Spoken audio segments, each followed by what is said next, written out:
Pelo santo nome do Senhor Jesus. Cumprimento a amada igreja novamente com a paz do Senhor. Amém. Louvamos a Deus por tudo que Ele já tem nos concedido nesta noite maravilhosa na presença de Deus. Que Deus continue abençoando as vidas das crianças, a irmã Jana, a irmã Gil, a irmã Kedma, pelo trabalho que tem exercido com excelência para com as crianças da casa do Senhor. Deus abençoe e continue abençoando em nome de Jesus. Fizemos aqui uma leitura no livro de Isaías, capítulo 9, versículo de número 6, falando sobre o nascimento do príncipe da paz. Faltam alguns minutos e iremos fazer uma breve reflexão sobre a data de hoje, sobre o que é celebrado esta data, sobre o que ela significa para todos nós, cristãos e servos do Senhor Jesus. Aqui o profeta Isaías, capítulo 9, versículo 6, o profeta está sendo inspirado por Deus para estar falando uma profecia, uma palavra futura sobre uma pessoa, sobre um personagem, que até o momento os judeus eles não entendiam quem eram. Alguns viam que era o Messias que eles estavam esperando, mas eles não sabiam quem era esse Messias. Eles não entendiam quem seria esse homem. E o profeta usado por Deus, ele fala alguns adjetivos que foi dado para esse homem. Mas a princípio ele diz: um filho se nos deu, um menino nos nasceu. Ele fala dois modos, e a gente pode interpretar esses dois modos numa figura de linguagem, que é sentido: um menino nos nasceu, fala no sentido humano, a natureza humana de Cristo Jesus. O Filho se nos deu, a natureza divina. E essa profecia, ela revela sobre aquilo que Cristo ele seria, o que o Messias ele ia ser. E fala que ele é maravilhoso conselheiro. Em algumas traduções fala maravilhoso, vírgula, conselheiro. Em outras fala maravilhoso conselheiro, sem vírgula. Deus forte, príncipe da paz e Deus Pai da eternidade. Então, fala alguns adjetivos dados a Cristo Jesus. Mas vamos estar a notar que essa daqui não é a primeira profecia acerca de Jesus Cristo que é encontrada no Antigo Testamento.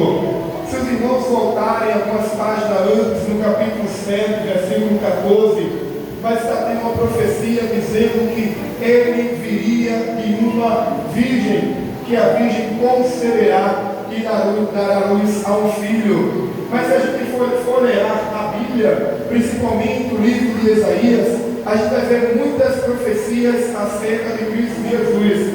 Uma das mais conhecidas que a gente tem é Isaías capítulo 53, que fala da sua morte. Mas a primeira profecia da Bíblia Sagrada que fala sobre Jesus Cristo, os irmãos vão encontrar em Gênesis capítulo 3, versículo 15, que fala que a serpente morderia o seu calcanhar e ele pisaria a sua cabeça, falando sobre Cristo Jesus. Mas chegando aqui novamente em Isaías, a gente vê o profeta falando sobre um homem, como eu disse, que a princípio alguns pensavam que era o Messias, outros tinham certeza, mas não sabiam quem seria esse homem. Depois de alguns séculos à frente, nasceu um menino chamado Jesus.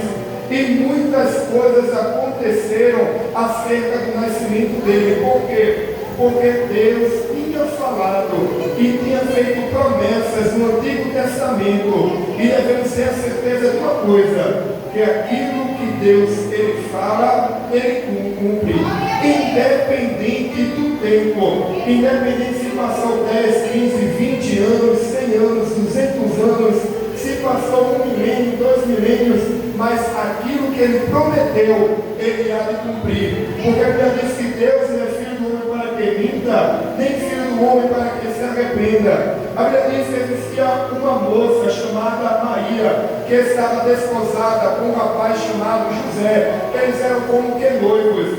Eles não tinham se conhecido ainda maritalmente. A Bíblia diz que um anjo chega para Maria quando Isabel, sua prima, estava grávida de 6 meses de João Batista, e chega para ela e diz: olha, bendita és tu entre as mulheres, fosse agraciada por Deus, em tu teu ventre existe a salvação para esse mundo. Ela ficou um pouco perplexa,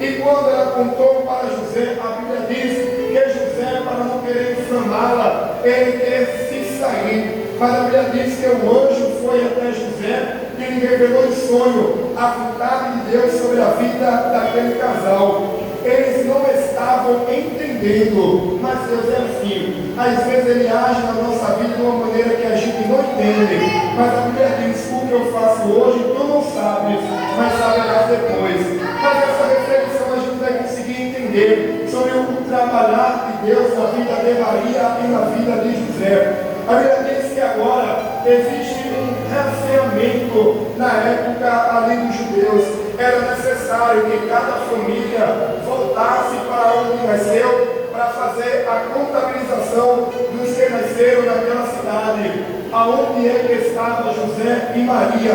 Eles estavam na Galileia. Mas a Bíblia diz em Miqueias capítulo 5, versículo 2, que um menino ele deveria nascer em Belém. E agora? Não tem problema não, Deus ele trabalha na história e toma conta de tudo. Faz esse nascimento e agora é necessário José voltar para onde ele nasceu. E aonde que José nasceu? Em Belém.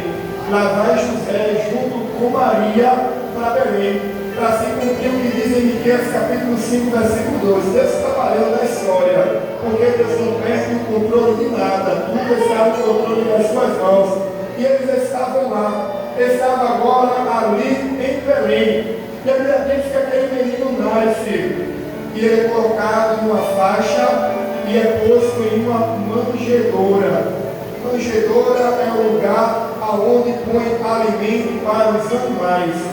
O Rei dos Reis, Senhor dos Senhores, o Deus forte, Príncipe da paz, o maravilhoso Conselheiro, estava sendo colocado em uma manjedoura. Por quê? Porque não tinha pousada para ele ser estabelecido e ser colocado em um tipo de berço.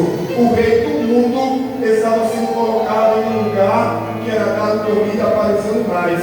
Porque Jesus ele não veio para luxo. Jesus ele não veio para luxo, para a glória, para o esplendor, não. Ele veio a princípio simples. Ele veio na sua simplicidade. Ele veio revelar a sua glória de maneira simples, para que todos compreendessem. E a Bíblia diz que eles estavam ali, mas de uma forma paralela, quando eles estavam ali em Belém, quando o menino nasce, eis que é avisado aos pastores que estavam no campo, na vigília, cuidando das ovelhas, e é revelado através de um anjo que o menino, Salvador do mundo, ele nasceu. E diz assim: Deus, paz na terra e glória a Deus nas alturas. E a Bíblia diz que eles se assustaram um pouco, mas eles creram. E depois que aquele anjo avisou, eles viram milhares de anjos no céu, cantando e glorificando sobre o nascimento daquele menino. E a estrela estava mostrando onde ele estava. E eles caminharam. E eles chegaram lá, onde estava o menino Jesus, juntamente com Maria e José. E glorificaram a Deus por aquilo que eles estavam vendo. Mas não parou por aí. A Bíblia diz que depois de um tempo, alguns magos apareceram e foram visitar a Jesus. Devemos lembrar que esses magos são diferentes dos pastores. Os pastores foram visitar a Jesus quando esse nasceu. Esse mago foi visitar a Jesus quando Jesus tinha cerca de 2 anos.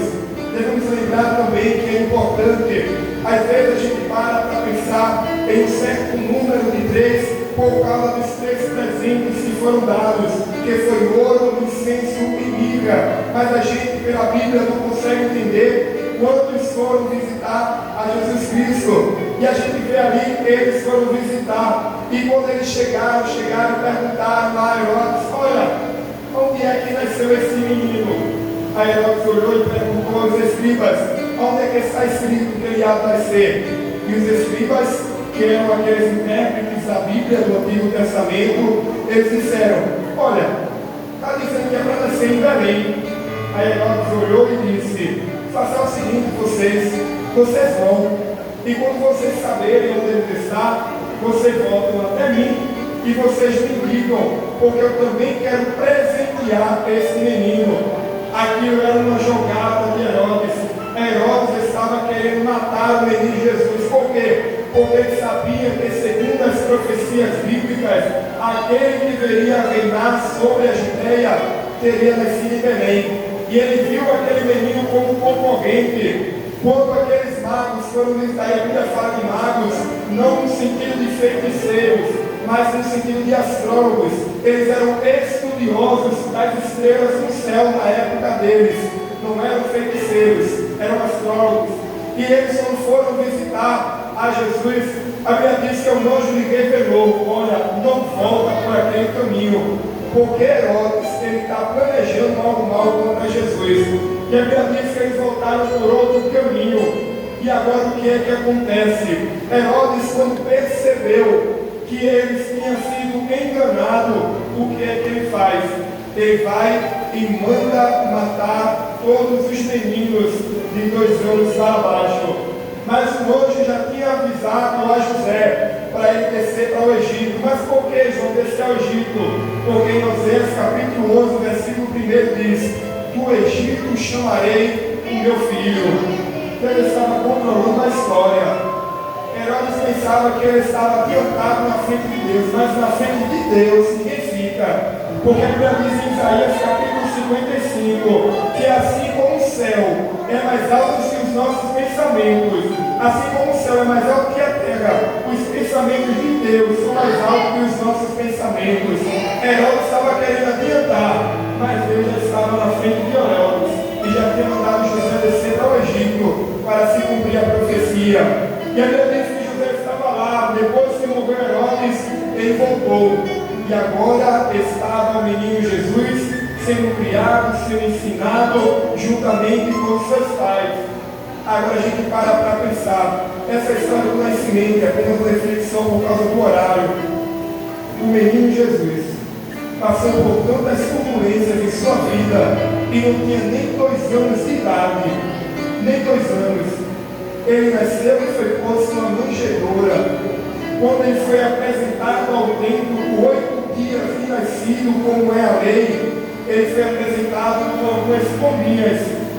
O porquê, João? A Bíblia diz que os mais ricos, eles ofereciam cordeiros, ovelhas, mas para Jesus foi oferecido pombinhas, porque a família de Jesus não era uma família tão rica.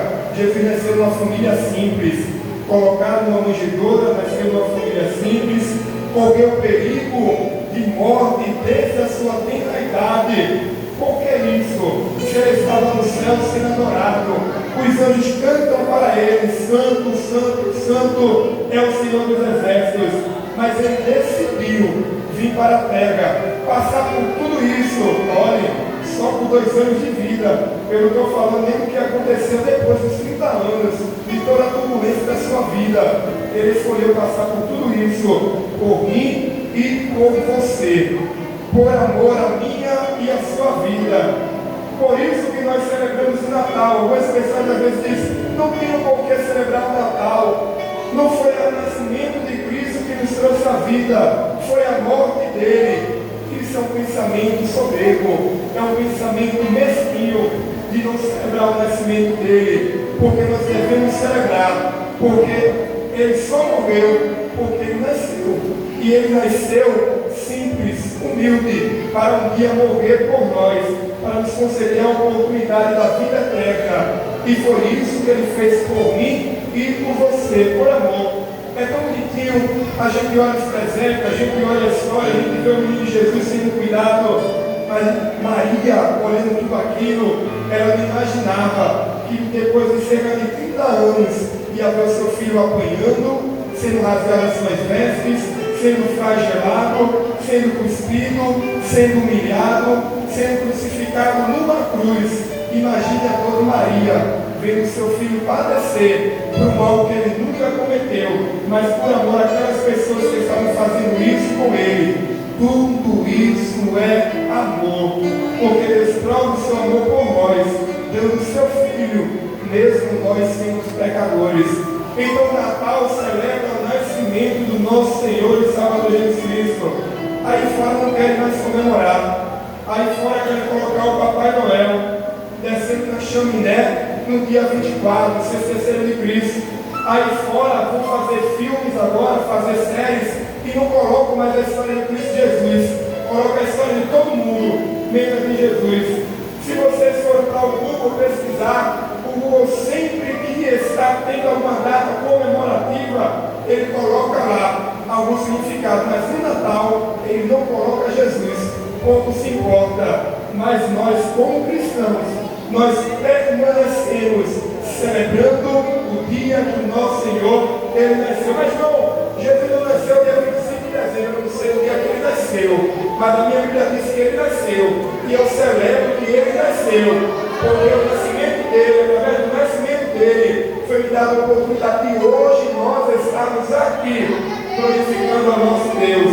E nessa noite, se existe alguém em nosso meio que não é evangélico, que deseja aceitar ao menino Jesus, aquele que foi dado por nós, o convite, ele está lançado. Aquele que quiser, que ouviu essa mensagem e quer receber a esse Cristo em sua vida, em seu coração, reconhecendo tudo aquilo que ele fez por você, mesmo você não sendo merecedor, eu chamo nessa noite.